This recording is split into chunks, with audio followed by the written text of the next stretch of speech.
ईशा की वापसी के बाद हवेली की हवा बदल गई थी, जैसे बरसों से थमी हुई सांसों ने फिर से चलना शुरू कर दिया हो। पापा जी की आंखों में जो नमी थी अब वो उम्मीद में बदल चुकी थी, लेकिन उस उम्मीद की नींव अब भी डर के कांपते जमीन पर खड़ी थी। ईशा धीरे धीरे सीढ़ियों से नीचे उतर रही थी। उसके चेहरे पर थकावट थी, पर आंखों में दृढ़ता, हाथों में वही वीडियो का सबूत जिसने सारे झूठ और सारे आरोपों का तिलिस्म तोड़ दिया था। बाबूजी, ईशा की आवाज़ टूटी, मगर उसमें एक आत्मविश्वास था। अब मुझे किसी से कुछ साबित करने की जरूरत नहीं। मेरी शादी इस घर में हुई थी और मैं अब इस घर की बहू हूँ। बाबूजी ने कांपते हाथों से उसके सिर पर हाथ रखा। बेटा, तू नहीं जानती तुझे खोने का डर क्या होता है। मैंने तुझे अपनी बेटी से बढ़कर चाहा है, लेकिन तेरा सच, ये सच किसी को हजम नहीं हो रहा। उधर सूरज हवेली के एक कोने में बैठा था, अपने भीतर की आग से झुलसता हुआ। उसका चेहरा पत्थर बना हुआ था, लेकिन आंखें आंखें डगमगाई हुई थीं। सामने ईशा थी, जिसे उसने प्यार किया, फिर खो दिया, फिर पाया, और फिर खोने का डर उसे तोड़ रहा था। ईशा। सूरज उठ खड़ा हुआ, उसके कदम खुद ब खुद ईशा की ओर बढ़ने लगे। तुम क्या सोचते हो सूरज? ईशा बोली। ये शादी सिर्फ एक रस्म थी, एक सबूत नहीं। ये रिश्ता भगवान ने जोड़ा था, और जब तक भगवान इसे तोड़े ना, तब तक इसे कोई नहीं तोड़ सकता। मैं जानता हूँ, सूरज ने धीमे से कहा। मैं जानता हूँ कि मैंने गलती की, मैंने तुम्हें समझने में देर कर दी, लेकिन अब जब तू वापस आ गई है, क्या मैं एक मौका मांग सकता हूँ? क्या हम फिर से शुरुआत कर सकते हैं? ईशा की आंखें भर आईं। तुम्हारे एक सवाल ने मुझे जीने की हिम्मत दी है सूरज, लेकिन मैं चाहती हूँ कि तुम्हारी जिंदगी में कोई झूठ ना बचे। तुम्हें सब कुछ साफ करना होगा, विद्या से, अपने आप से, अपने अतीत से। उसी समय हवेली के दरवाजे पर एक गाड़ी आकर रुकी। विद्या उतरी, आंखों में क्रोध और गले में मांग का सिंदूर। मैं जानती थी, उसने झटके से बोला। मैं जानती थी कि तू वापस आएगी ईशा, लेकिन मैं ये नहीं जानती थी कि तू खुद को साबित कर देगी। विद्या। सूरज आगे आया। मुझे तुमसे बात करनी है। अब क्या रह गया है बात करने को सूरज? विद्या ने तिलमिलाकर कहा। तूने मुझसे शादी की, मुझे वादा किया, फिर मुझे छोड़ा, अब क्या चमत्कार दिखाने आया है? ईशा चुपचाप खड़ी रही। विद्या का दर्द वो समझ सकती थी, पर वो जानती थी कि झूठ के बंधन में किसी की खुशी नहीं बच सकती। विद्या। सूरज ने ठहरते हुए कहा। हमारी शादी एक मजबूरी थी। मैं ब्रह्मचारी था और तू मेरे बचपन की दोस्त, लेकिन जब तक मेरे दिल में ईशा थी, मैं तुझे कभी खुश नहीं रख सकता था। अब अगर तू कहे तो मैं तेरे सामने हाथ जोड़ता हूँ, माफी मांगता हूँ, लेकिन मैं तेरे साथ झूठा रिश्ता नहीं निभा सकता। विद्या की आंखों में आंसू आ गए। झूठा रिश्ता, झूठी जिंदगी, सब कुछ झूठ था ना तुम्हारे लिए?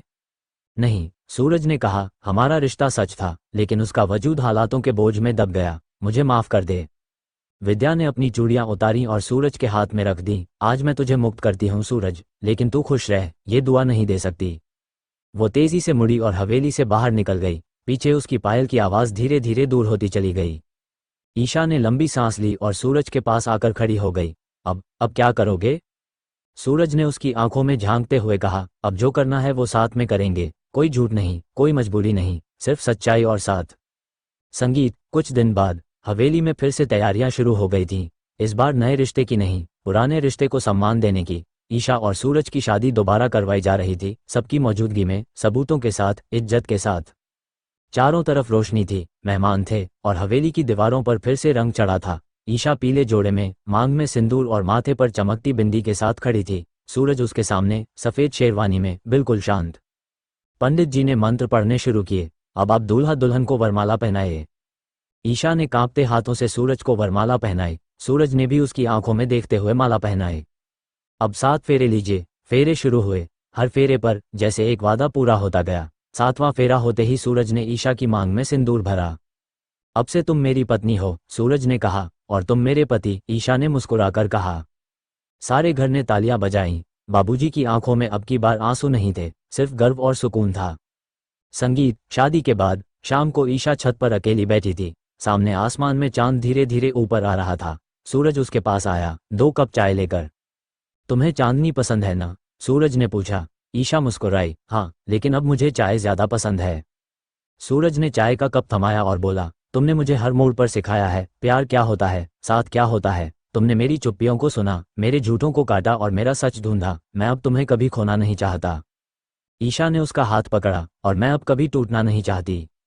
संगीत। कहानी वहीं खत्म नहीं होती। कुछ दिन बाद ईशा को उल्टियां होने लगी। डॉक्टर के पास जाने पर पता चला ईशा मां बनने वाली थी। पूरे घर में खुशियों की लहर दौड़ गई। बाबूजी ने पूजा रखवाई, सूरज ने हवेली को सजवाया, और ईशा की हर ख्वाहिश को पूरा करने में लग गया।